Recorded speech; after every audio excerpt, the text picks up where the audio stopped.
Marvel Rivals is blowing up. NetEase's latest release has superhero landed onto the scene and cemented itself as a juggernaut in the current gaming landscape, and a lot of us jaded Overwatch veterans couldn't be happier. A Marvel-themed hero shooter is so stupidly obvious, so instantly lucrative. This game has so much potential just based on the IP alone, it would take a Blizzard-level screw-up to sink this ship. Do you guys not have phones? Yeah. This game has brought in so much needed competition to the genre, absolutely exploding in popularity with a peak of 418,000 players. With stats like that and the hype for Season 1 building, even I as a longtime Overwatch fan and copium addict can't help but wonder, is Marvel Rivals actually the fabled Overwatch killer we've all been waiting for? Hey guys, I'm Shaggy and I've been a longtime Overwatch fan since the game's original beta. I've been a sweaty quick play warrior for about 9 years now. I've spent more time on most characters than I have outside in the past decade. Point is, I'm a big nerd and a big fan of hero shooters, and despite everything, I still consider myself an Overwatch enjoyer. I'm also a massive fan of muscular dudes in spandex. I mean superheroes. Shout out to all my City of Heroes fans out there. I recently hit GM2 in Rivals playing solo queue only and wanted to weigh in with my own thoughts on the game. Not just in terms of the gameplay mechanics, but also its overall presentation when it comes to graphics, level design, voice acting, etc. And while I do agree with a lot of the poor, downtrodden Overwatch streamers and YouTube clickbaiters that the game has the potential to blow Overwatch out of the water, and has in terms of player count, the game still has plenty of flaws, especially when it comes to matching the polish that Overwatch has. Quite frankly, Marvel Rivals sits somewhere between the second coming of Jesus and the second coming of Concord. So let's get into it, starting with the overall gameplay. Marvel Rivals follows the standard hero shooter format of 6 vs 6 massive chaotic particle battles to gain control over objectives and pushing payloads. The starting cast of heroes and villains and Jeff is very diverse to say the least. 33 characters for a starting roster is insane.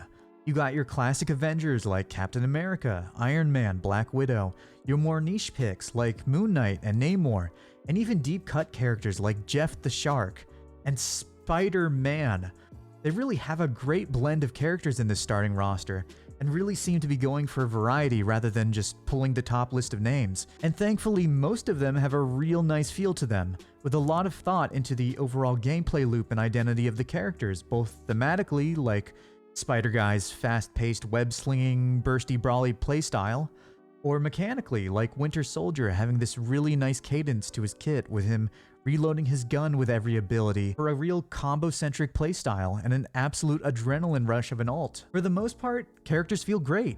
However, there are several other characters' kits that feel like they could use some more time in the oven, like the developers just wanted to hit that 33 hero goal before the game came out.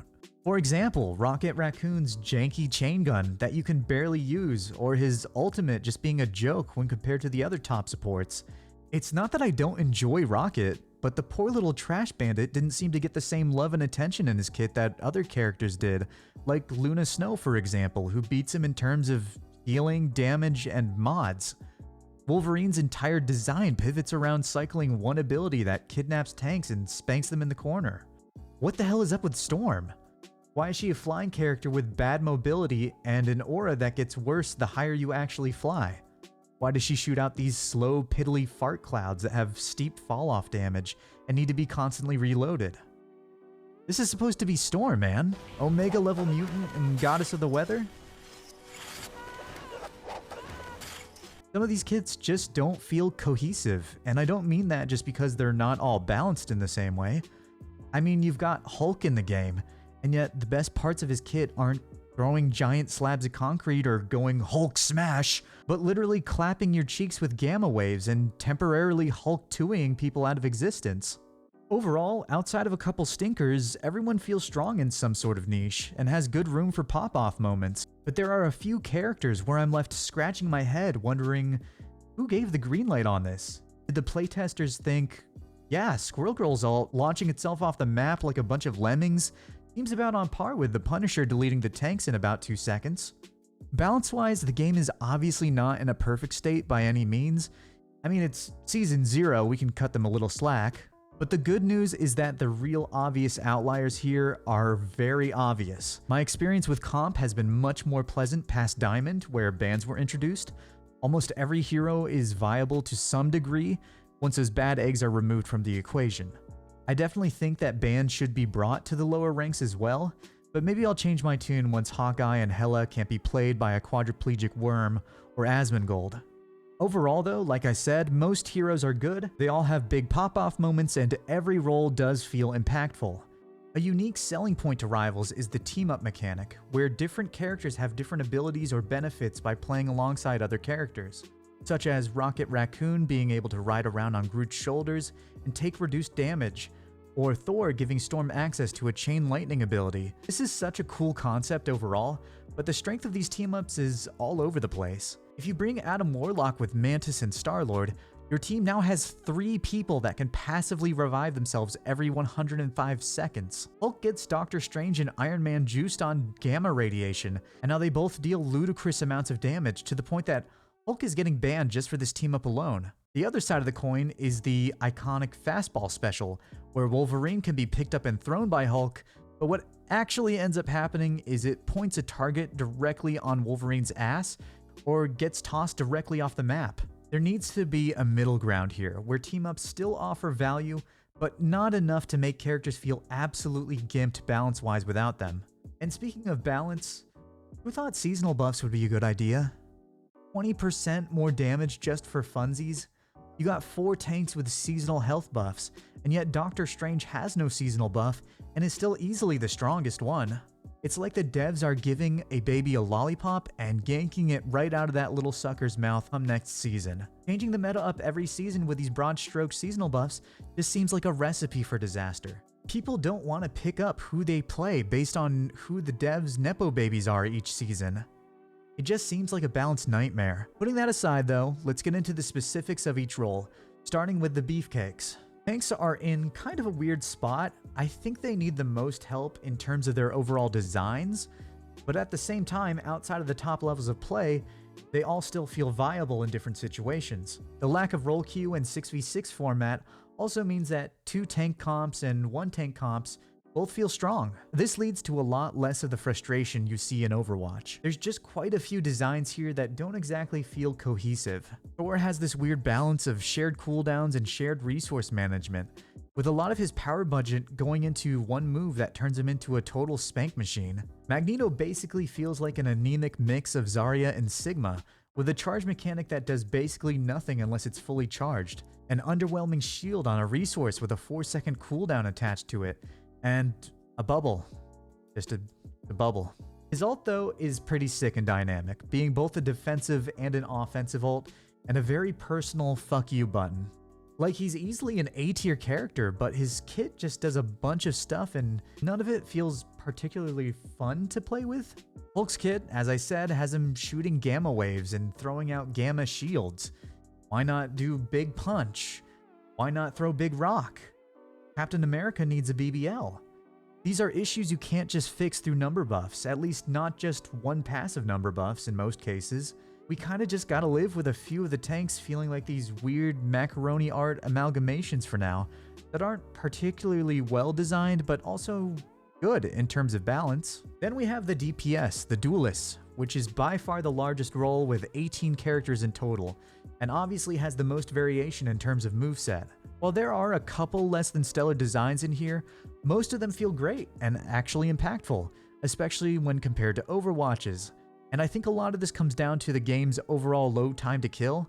If even the worst DPS can take you out in a second with a lucky shot or some wonky hit registration, you really can't ignore any of them. This game moves fast, and the DPS category is a huge reason why, because they've stacked these characters with either ludicrous team wipe ults or absolutely stupid burst potential. Or neither if you're Black Widow, but we all know you've already won if you're playing her. Honestly, outside of the balanced outliers like Hela and Hawkeye, who are out here abusing netcode and this god-awful season buff idea, they've really nailed the variety and fun in these DPS kits. The flankers like Black Panther and Psylocke all feel distinct, fast-paced, and not too egregious in terms of counterplay. The not broken ranged characters like Moon Knight and Squirrel Girl also feel good to play and impactful in the majority of ranks.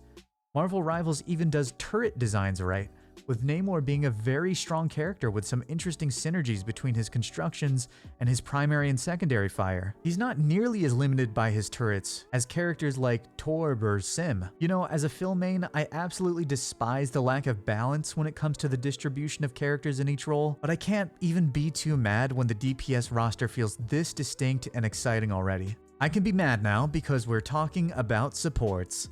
Supports, or strategists, are strong. Let's get that out of the way. Outside of facing godlike players on top-tier flankers, supports really don't have a problem holding their own in this game, and none, outside of Rocket, really fall into that heal bot playstyle. Supports are also strong without having the nope buttons of Overwatch 2 supports, so DPS characters can still make big plays without having to burn a bunch of cooldowns first. The issue with supports is that because there are so many team wipe ults in the game, because you only have 7 supports to choose from, you're really limited in who you can play if you want to win your games. Mantis and Luna are the best supports. They both do a good mix of healing and DPS. They both have a CC ability. They both have very similar, fairly boring ultimates that you need in high elo. And both are your standard cute, nice heal girls as well. They both just feel too similar to be this miles ahead of the rest of the roster. You've got a role with less characters, a role where you need 2 of them if you want to win most of your games, and the only 2 that have those massive support ults also have quite a lot of overlap both in terms of their kits and personalities. And it just starts to feel a little stale. Seriously, the fact that the strat with playing Loki is to use his ult to copy Luna so you can take turns throwing it back for 24 seconds of basically full team invincibility is stupid. I am praying the devs address this soon and give us the true alpha support waifu of our dreams, Ultron. Overall though, the issues I have with the support roster is less about the overall roster itself. I think there are some really awesome designs here. Loki is a really interesting evasive trickster healer, Cloak and Dagger having this nice balance of auto-aim primaries with really impactful cooldowns, but the fact that the roster is dominated by the 2 girly pop Dami mommies at top levels of play just doesn't feel right. The main takeaway here though is that overall I think most of the hero designs from a gameplay perspective are really solid. And that should inevitably become more clear as balance patches come along and address the real pain point heroes who have been running the top level lobbies. And besides the issue like Storm's lack of imagination or Wolverine's skewed damage scaling, I don't see too many problematic kits. Even the sniper characters, who I absolutely despise in Overwatch, seem to have better base kits here, even if they're currently needing some hefty nerfs. Not you. And if the dev team can find more heroes and villains to fill out the tank and support slots like the devs of Overwatch 2 have been trying to do for years, I would be very grateful, but truthfully, just based on the nature of most comic book heroes and villains being destructive freaks of nature, I wouldn't really get my hopes up. And you know, I gotta say again, for a game that launched with 33 characters in the base roster, I'm actually very impressed with the overall quality. I wish I could say the same about the maps. Now, don't get me wrong, the maps aren't bad functionally. For the most part, they offer a good amount of pathing options for all kinds of different approaches to objectives and teamfights. The map pool is low when compared to the starting roster of characters, but that's just because that roster is so damn big. My real gripe with the maps in this game comes from the environmental design. Now, I don't want to waste too much time on this because I know it's a really nerdy thing to care so deeply about, but as someone who spent way too much time and money on a useless degree in game design, let me tell you, a few of these maps just make my little level design heart piss its pants. Let me just show you. This here is the most egregious example of this issue. This is the Hall of Djalia. It's set in Wakanda, this utopian blend of beautiful African culture and artistry with technologic might and ingenuity. This is some kind of garden or a park. Very pretty. Actually like the little starting area here. It's a shame you never actually get to fight here because the choke is so close to the point. Note here the purple flowers. Over here we have some kind of purple flower nursery, complete with 9 of the same purple flower tanks, accented by purple flower pots that aren't symmetrically aligned, and a tower of purple flowers. Over here we have our stairs with a landing to a purple flower vase followed by stairs, and some not symmetrically aligned vases, which leads us to our purple flower room up here. Behind the point here we have our purple flower room, followed by this absolutely beautiful scenic little lunch pavilion. This is the same lunch pavilion where the Forspoken devs got their apples from. We can then come over here, following the visual pathing of purple flowers to our orange room. The designer of this place really liked those banners, and out here we have more purple flowers, which if you follow them along leads us to our hallway/dead end of purple flowers. If you follow this pathway here, you'll find the purple flower tank, accompanied by smaller purple flower tanks, and well, that must be some kind of bug. You see what I'm getting at here? For as beautiful as some parts of this level are, the environmental design is really lacking. There are tons of repeated assets all over the place, and many of the assets are extremely similar. I understand they don't want the game being overly cluttered because of optimization and overall visual clarity, but this map really does make it feel like a mobile game. Compare it to the Spider Isles map, and the difference is night and day. Just look at all these different set pieces, all these different art assets they have scattered throughout the map. The progression of the map tells a story, tells a narrative. This place feels like a place that's lived in, a place you'd want to visit. It really is absolutely breathtaking, which is why I can't look past the Hall of Djalia's design. Compared to this, it looks like one of my old student projects where I was stretched thin for time and stretching limited assets. Yggdrasil feels similarly half-baked, with a lot of its flank pathways being barren, not feeling like actual lived-in spaces, but it at least feels a bit more dynamic with its cohesive layout and more interesting use of high ground. If there's one reason Marvel Rivals gets the Chinese knockoff Overwatch label, it's this. Also, can I just say, the shift from day to nighttime on this map is genuinely beautiful. I never really noticed that. That's something you don't really get to appreciate. And speaking of appreciation, I like that the game goes for something new with all the different map events and interactive environments. I definitely think there needs to be more clarity on when and where these events are happening. It would be nice to get better visuals and audio indicators for this sort of thing, but the idea is really fun and leans into the game's more casual, chaotic approach. And the game's audio in general needs a lot of help.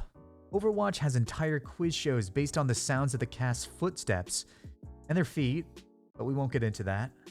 So then why can I sometimes not hear the 50-ton angry cabbage man coming up to clap my cheeks from around the corner? Sometimes I can't hear Iron Man flying with his jet engines directly above me, about to Jarvis clip my ass into oblivion. Teamfights are already chaotic visual train wrecks on par with American gender reveal parties, and yet I can't turn off Morgana, Galacta, screeching, "Better stop that vehicle!" in my ear every 5 seconds. Cassandra, I'm sorry, I loved you as Owie, but I would love to see announcer packs in this game that don't make me want to commit Jeff. But honestly, I have to give the voice cast of this game massive props. Everyone here does an absolutely solid job, and honestly, this is one of those few rare instances where the English cast is undoubtedly better than even the Japanese. You've got so many well-known actors in here, many of which have been voicing these characters for years. The anticipation of hearing the rest of Scarlet Witch's ult is absolutely killing me. Shut up, man. So damn sexy. And speaking of sexy, have you seen the bouldery baps on this boy? God damn did the artists work their asses off with these character models. Rejoice, gamers. China is here to save us from the relentless onslaught of Concord, Fable, and Star Wars Outlaws, and finally give us visually appealing, hot characters. The detail on these models with all the cell shading really is next level, definitely on par with Overwatch's. The defaults are so perfectly sculpted, with all the materials and textures really making the characters pop out of the environments. It really is like watching a comic book come to life.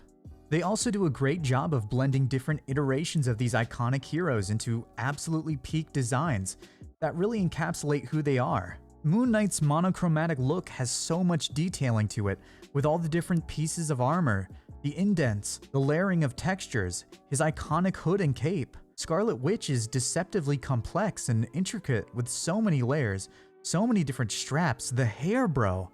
I'm tempted to play her Moira ass just for the main physics alone, and the cosmetics are absolutely solid too, with some real iconic alternate looks and some deeper cuts thrown in there as well. They are definitely not afraid to take some liberties and go a little bit off model for some good fashion. Seriously, whatever you are paying these modelers, Pay them a little more, because they're putting in some insane work. I can't wait to see what wild concepts they do in the future. Oh, and the overall monetization so far seems pretty fair. Obviously, the game is free. They expect to make most of their money through battle passes and skins, and you can still get a good amount of currency for any of the shop skins through a mix of the battle pass and achievements. It's a huge grind, but the fact that you can get them at all is a pretty big deal. Blizzard would never, or at least they wouldn't have until Marvel Rivals did it and stole a fifth of their entire player base. Overall, the game is in an extremely solid state with tons of fun and interesting characters, despite a few stinkers, and the overall gameplay and presentation is solid. There's a lot of quality here, especially in the character designs and the voice acting. It seems like NetEase is really making a genuine effort to put out a hero shooter that is just as fun and chaotic as those early days of Overwatch. I hope my criticisms here came off as more constructive than anything. I really can't wait to see where Marvel Rivals goes from here, and I think if they iron out a few core issues like dialing in the real problematic heroes, we'll be looking at a very promising future. Hopefully one where good game design and player satisfaction comes before corporate greed. I want to thank you all for watching. Please feel free to drop a like and subscribe if you enjoyed the video, and comment down below your thoughts on Rivals. How's the game been treating you? This is my first time doing any long-form content like this, so any feedback is appreciated. 2024 absolutely wrecked my ass, but you know what? I'm here in 2025 now, and I'm really hoping to start doing more Marvel Rivals and gaming content on here and on my Twitch, where I will be streaming my Road to Eternals. So if that's something that interests you, feel free to hang around. Until next time, guys, stay strong and take it easy, you beautiful gamers.